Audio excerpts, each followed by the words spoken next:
Hello friends, I am Meenakshi Sundaram. நம்ம இப்போ நோய் ஒரு இங்கிலீஷில் என்ன பார்க்க போகிறோம்னா, categorical labels R formal labels, functional labels, இதெல்லாம் என்ன அப்படிங்கிறத பார்க்க போகிறோம். நம்ம போன வீடியோவில் நோய் ஒரு இங்கிலீஷில் பார்ட்ஸ் ஆஃப் ஸ்பீச் பார்த்தோம். பார்ட்ஸ் ஆஃப் ஸ்பீச்சில் நவுன், வெர்பு, அட்வர்பு, அட்ஜெக்டிவ், இப்படி 8 வகையாக பிரிச்சிருக்காங்க. ஒரு வாக்கியத்தில் அந்த வாக்கியத்தில் உள்ள வார்த்தைகள் என்ன வேலை செய்கிறதோ அந்த வேலையை பொறுத்து அந்த வார்த்தைகளை பிரித்து அதுக்கு 8 வகையாக பேர் கொடுத்தாங்க அப்படிங்கிறத பார்த்தோம். அந்த பார்ட்ஸ் ஆஃப் ஸ்பீச்சுக்கு வேறு 2 பேர் இருக்குது. அந்த 2 பேர் என்ன அப்படின்னா, ஃபார்மல் லேபல்ஸ் அல்லது கேட்டகரிக்கல் லேபல்ஸ் அப்படிங்கிற வேறு 2 பேர் இருக்குது. இன்னும் ஒரு பேரும் இருக்குது. அது என்ன அப்படின்னா, ஃபங்க்ஷனல் லேபல்ஸ் அப்படிங்கிறது இன்னொரு பேர் இருக்குது. ஆனால் இந்த ஃபங்க்ஷனல் லேபல்ஸுங்கிறது இந்த ஃபார்மல் லேபல்ஸ் அதிலேருந்து கொஞ்சம் வேறுபட்டுருக்கு. ஆனால் தான் அதுக்கு வேறு ஒரு பேர் கொடுத்துருக்காங்க. ஓகேயா? இப்போது இந்த வீடியோ பாருங்கள். Categorical labels R formal labels. Nouns, verbs, adverbs, adjectives etcetera are categorical labels R formal labels. சரியா? ஃபங்க்ஷனல் லேபல்ஸ்னால் என்ன? Subject, object, complement, adjunct etcetera are functional labels. அது என்ன ஃபங்க்ஷனல் லேபல்ஸுங்கிறது? சப்ஜெக்ட் நம்ம சின்ன வகுப்பில் படிச்சிருக்கோம். சப்ஜெக்டு, ஆப்ஜெக்ட், காம்ப்ளிமெண்ட் எல்லாம் படிச்சிருக்கோம். அதுக்கு என்ன வித்தியாசம்? அந்த நவுன்ஸு, வெர்பு அப்படிங்கிறது ஒரு பேர் இருக்குது. ஒரு எக்ஸாம்பிள் ராஜான் இருக்குது. அந்த பேரை நவுன்னு சொல்கிறோம், சப்ஜெக்ட்னு சொல்கிறோம். எப்படி நவுன்னு சொல்கிறாங்க, சப்ஜெக்ட்னு சொல்கிறாங்க? என்ன அது வித்தியாசமாக இருக்கே, எப்படி அப்படிங்கிறது தெரியல.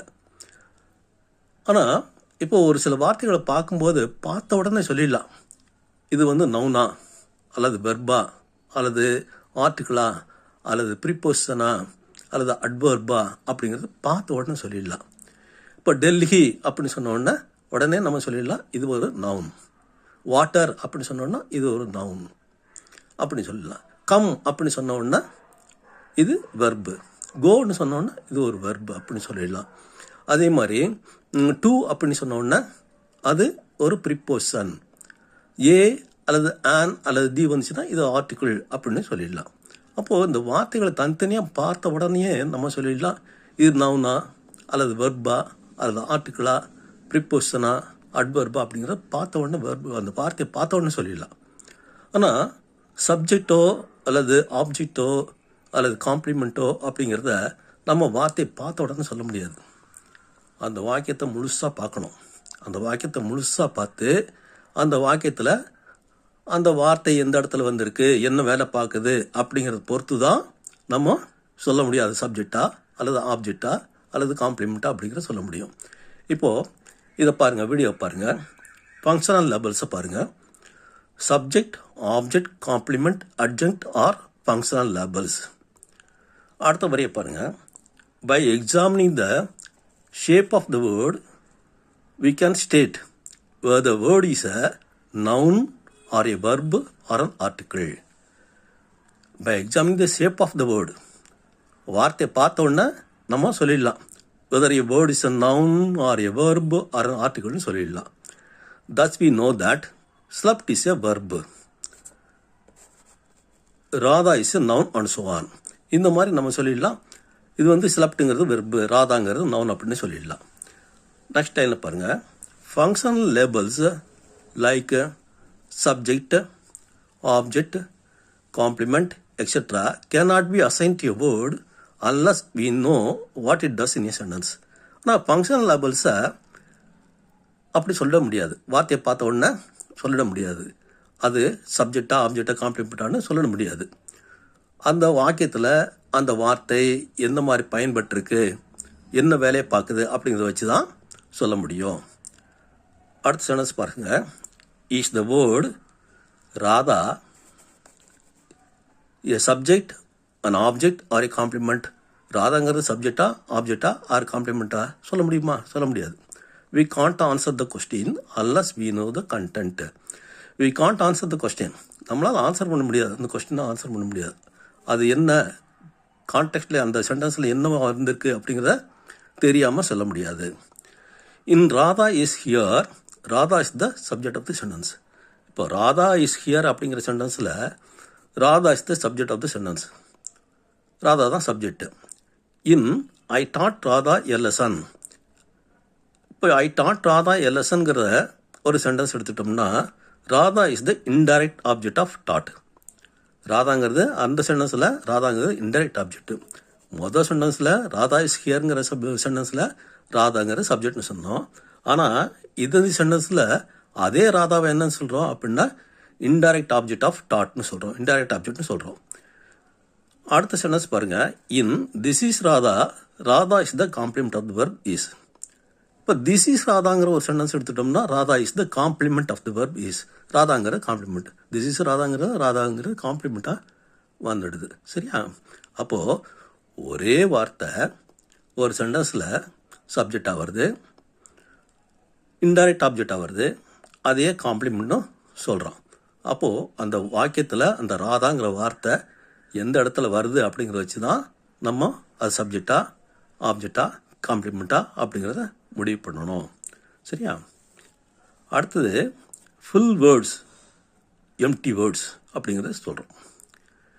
இப்போது ஃபுல் வேர்ட்ஸுங்கிறது என்ன அப்படின்னா இந்த நவுன் இருக்குது, வெர்ப் இருக்குது, அட்வர்ப் இருக்குது, இதெல்லாம் ஃபுல் வேர்ட்ஸ்னு சொல்கிறோம். ஏன் ஃபுல் வேர்ட்ஸ்னு சொல்கிறோம்? இந்த நவுன்ஸ் எல்லாம் இந்த இங்கிலீஷில் பார்த்தோம்னா வார்த்தைகள் அது வந்து இட்ஸ் அ க்ரோயிங் லாங்குவேஜ்னு சொல்லுவாங்க இங்கிலீஷை. ஏன் அப்படின்னா அதில் வார்த்தைகள் புதுசாக சேர்த்துட்டே இருப்பாங்க. இந்த நவுன்கிறதெல்லாம் அப்படி சேர்த்துக்குவாங்க, வெர்புங்கிறது புதுசாக சேர்த்துக்குவாங்க, வேறு வேறு மொழி வந்து வார்த்தைகளை எடுத்து சேர்த்துக்கிட்டே இருப்பாங்க. அதனால் க்ரோயிங் லாங்குவேஜ் சொல்கிறோம். இது நவுன்ஸை சேர்த்துக்குவாங்க, இந்த மாதிரி வெர்பை சேர்த்துக்குவாங்க, அட்ஜெக்டிவ்ஸ், அட்வர்ப்ஸ் எல்லாம் சேர்த்துக்குவாங்க. அதனால் இதை வந்து ஃபுல் வேர்ட்ஸ் அப்படின்னு சொல்கிறோம். அதே போல் இதுக்கு இன்னொரு பேர் அப்படின்னா ஓப்பன் செட் அப்படின்னு சொல்கிறாங்க. ஓப்பன் செட்னா புதுசாக சேர்த்துக்கிட்டே இருக்கிறதுனால இது ஓப்பன் செட்னு சொல்கிறாங்க. அடுத்தது பாருங்கள், எம்டி வேர்ட்ஸ் அப்படின்னு பாருங்க. எம்டி வேர்ட்ஸுங்கிறது articles, prepositions, auxiliaries, conjunctions etcetera. Empty வேர்ட்ஸுங்கிறது ஆர்டிகிள்ஸ் நம்ம ஏ அண்ட் திங்கிறது சொல்கிறோம். அப்புறம் preposition to, at, in, from இந்த மாதிரியெல்லாம் வச்சுருக்கோம் இல்லையா, அதெல்லாம் ப்ரிப்போசிஷன் சொல்கிறோம். அதே போல் ஆக்சிலரி வெர்ப்ஸ் அப்படிங்கிறது இருக்குது. இந்த am, is, are, were, was, do, does, did, அப்புறம் modal auxiliaries will, would, shall, should, can, could, may, might, must, இதெல்லாம் ஆக்சிலரி மாடல்ஸ்னு சொல்லுவாங்க. அப்போது இந்த மாடல் வெர்ப்ஸ் அப்புறம் ஆக்சிலரி வெர்ப்ஸ் எல்லாமே இதெல்லாம் லிமிட்டட், அவ்வளோதான். இதுக்கு அதிகமாக சேர்க்க முடியாது. சரியா? அதனால் இது வந்து என்னென்னு சொல்கிறாங்க அப்படின்னா கன்ஜங்ஷன், அது கூட தவிர கன்ஜங்ஷன்ஸ் வேறு, அண்டு, பட்டுங்கிறது இதுக்கெல்லாம் புதுசாக நம்ம சேர்க்க முடியாது, அவ்வளோதான். அதனால் இது என்னென்னு சொல்கிறாங்க அப்படின்னா எம்டி வேர்ட்ஸ்னு சொல்கிறாங்க, அல்லது க்ளோஸ்டு செட்னு சொல்கிறாங்க. சரியா? இப்போ பாருங்கள், எம்டி வேர்ட்ஸை பாருங்கள், வீடியோவில் பாருங்கள். Articles, prepositions, auxiliaries, conjunctions etcetera, இதுதான் எம்டி வேர்ட்ஸுங்கிறது. Full words constitute open classes. Full வேர்ட்ஸுங்கிறது open classes. we can go on adding new items to these classes. இதுக்கு வந்து புதுசாக சேர்த்துட்டே போயிடலாம். சரியா? Thus we can always coin a new noun or a new adjective in English, but we cannot coin a new article or a new preposition. ஆனால் new ஆர்டிகிளோ ப்ரீபோசிஷனாக சேர்க்க முடியாது. The membership of these sets is closed. These are called closed sets அல்லது empty words. அதனால த articles ப்ரிப்போசிஷன்லாம் empty வேர்ட்ஸ்னு சொல்கிறோம் அல்லது closed செட்னு சொல்கிறோம். இந்த நவுன்கிறத full வேர்ட்ஸ்னு சொல்கிறோம் அல்லது ஓப்பன் செட்னு சொல்கிறோம். புரியுதா? இப்போது அடுத்த வீடியோவில் நம்ம subject, verb, object, complement, indirect object அப்படிங்கிறத என்ன அப்படிங்கிறத கொஞ்சம் விரிவாக பார்ப்போம். ஓகேயா? புரிஞ்சதா? தேங்க்யூ ஃபார் வாட்சிங். Let us meet in the next video.